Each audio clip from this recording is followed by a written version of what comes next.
Mano, a gente tá correndo um grande risco, Luan. O mundo tá correndo um grande risco Sério de mesmo, Thiago? se iniciar uma nova pandemia, como a gente já viu aí há 6 anos atrás, né, em 2020, quando Sim. iniciou tudo aquilo com o Covid-19.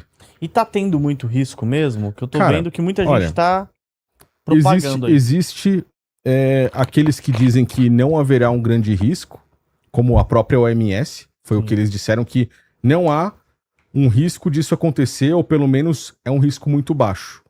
Mas existem alguns poréns aí que eu acho que vale muito a pena a gente falar sobre isso nesse episódio de hoje, pelo menos agora, já no início dessa nossa conversa aqui. E pessoas que comandam o mundo já vêm avisando que vai ter uma possível pandemia. Eu vou dar um Exatamente. exemplo do caso do Bill Gates, né? Perfeito. Bill Gates é um cara que fala já de pandemia faz tempo, né?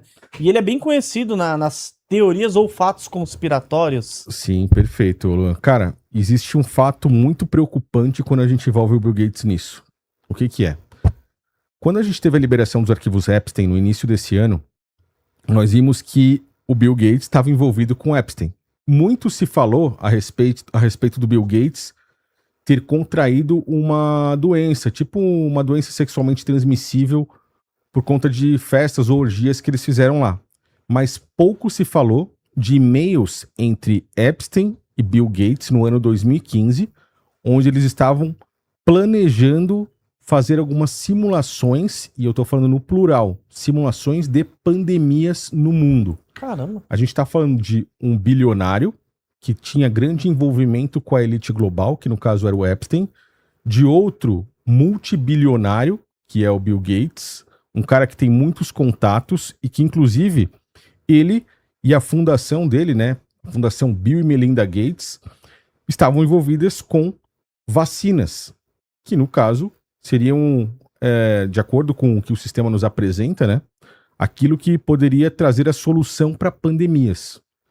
O que eu penso é que o cara saiu dos vírus de computador e dos antivírus de computador e passou para os vírus físicos, né, aqueles que atacam o nosso corpo.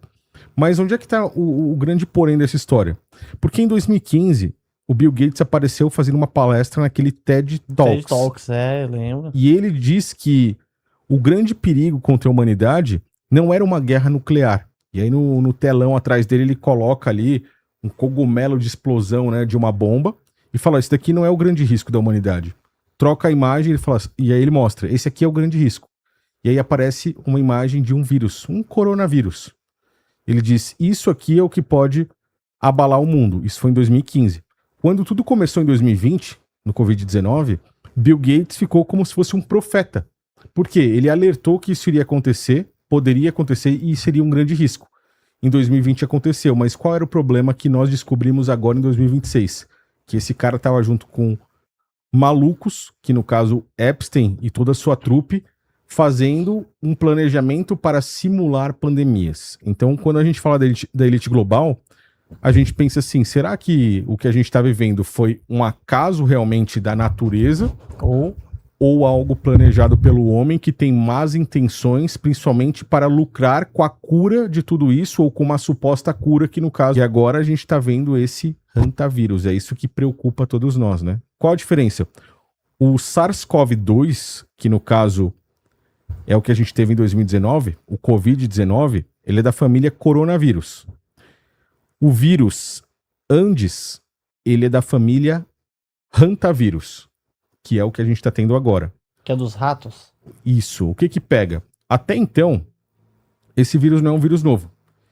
O ser humano já contraiu esse vírus diversas vezes. Em 1993 teve um surto nos Estados Unidos, já teve surto na Argentina, e esse vírus é contraído de roedores para seres humanos. Mas onde é que está o grande porém que eu falei aí, principalmente observando o discurso da OMS falando que não há um grande risco de se tornar uma pandemia? O grande porém é que existe algo novo ou possivelmente uma nova cepa em que está aumentando essa transmissibilidade entre seres humanos e seres humanos. Então, eu não vou contrair isso apenas de um roedor. Eu vou contrair isso de outros seres humanos. Então ele fez uma mutação já, né? Provavelmente sim. Não tem como a gente falar ao certo porque as informações ainda são muito curtas e o sistema não passa diretamente tudo isso para nós, mas o que está acontecendo provavelmente é isso. Por quê? Você queria falar alguma coisa aí ou posso seguir? Não, pode seguir, que depois seguir, né? O dia 1º de abril, cara, parece uma grande mentira. A gente já começa falando do dia da mentira, da mesma forma que a gente falou da Artemis 2 lá com a história da NASA. Dia 1º de abril, saiu um navio lá de Ushuaia, na Argentina. Nesse navio, tínhamos passageiros de 20 países diferentes. E esse navio prometia aí fazer um cruzeiro de 35 dias em vários outros países do mundo. Até aí tudo bem. O problema é que uma pessoa morreu nesse navio. Outras pessoas começaram a sentir sintomas como febre, dor de cabeça, dores no corpo. Perceberam que tinha algo errado. A princípio poderia ser o Covid ou alguma outra doença. Mas como uma outra pessoa também morreu, eles começaram a estudar o que era. E aí eles foram ver que, na verdade, era esse vírus Andes aí, um hantavírus. O que aconteceu é que pessoas em portos diferentes, quando o navio atracou, desceram, outras entraram, e já houve esse trâmite aí, esse trânsito de pessoas em portos diferentes no mundo.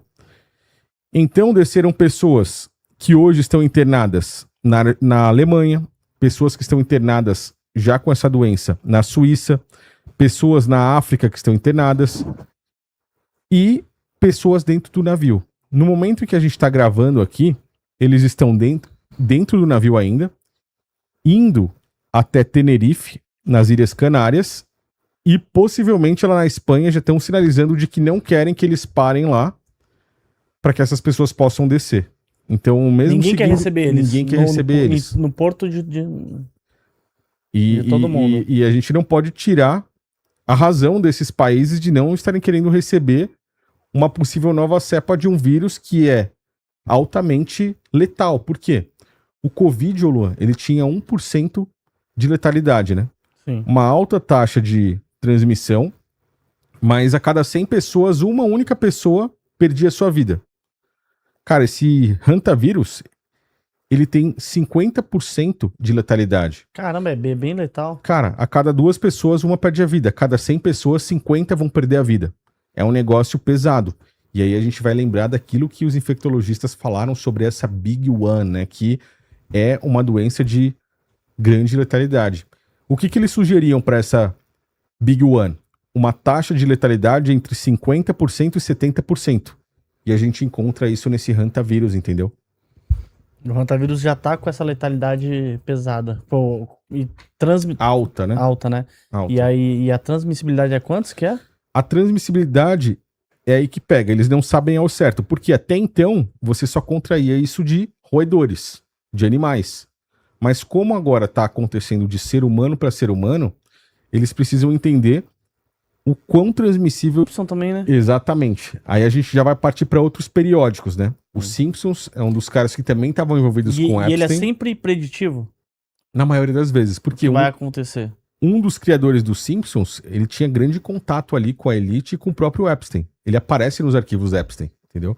Então a gente entende que o que os Simpsons faz não é uma previsão como se eles fossem alguém místico. Sim. O que eles fazem é só jogar ali mensagens preditivas da própria agenda, entendeu? Então, a gente tem os Simpsons, mas tem algo curioso também, Luan. Antes dos Simpsons, cara, teve um cara que fez uma publicação no X.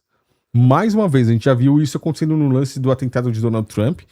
E esse cara, alguns anos atrás, fez uma publicação estranha. Tem como colocar pra nós aí, Harry, essa publicação é onde o cara colocou ali o ano 2020... Ele escreveu Covid, né? O Corona, né? 2023, cara, o fim do Corona. Olha que estranho, essa conta aí. Soothsayer, 2023, fim do Corona. E 2026 o cara colocou hantavírus, velho. Como se ele soubesse que o hantavírus chegaria assim, ou chamaria tanta atenção no ano 2026. Essa publicação foi feita ali, né? Em 2022, cara. Às 10h30 da manhã. Estranho, né? E eu fui verificar. É verdade essa publicação aí. Então. É verdade, né? Entrei lá no Twitter do cara e vi. Cara, como pode isso? Surreal, né, cara? Aí a gente tem os Simpsons. Né? Os Simpsons, não sei se dá pra rodar um videozinho dos Simpsons aí, o Harry, agora para o pessoal ver com a gente aí. Nesse capítulo aí, ô Luan, eles estão falando sobre a entrada em um navio de cruzeiro. Né? Ele tá sem áudio pro pessoal, mas ele mostra algo que remete isso que nós estamos vendo hoje. Olha a situação do navio. Pessoas doentes, entendeu? E tem mais. Vamos mudar agora, o Harry, para uma imagem onde o Simpsons tá com a língua roxa ali. Dentro do navio, eles aparecem com uma mensagem subliminar, Luan, bebendo um drink que deixa eles com a língua roxa. Agora, se nós olharmos os sintomas desse hantavírus, a gente vai ver, inicialmente, dores musculares no corpo, febre, aquela fadiga, aquele cansaço, sintomas de uma gripe. Esses sintomas, eles podem ficar incubados, de acordo com o vírus de uma pessoa, por até 45 dias. Então é uma diferença grande quando a gente compara isso com o Covid. Passa pra frente agora aí, Harry, nos próprios sintomas que eu coloquei. Isso, ó. Esse daí é um mapeamento, né, dele. Você vê que eles já colocam o próprio hantavírus com uma cor roxa. E agora pode passar pro próximo, Harry. Vamos ver se tem a explicação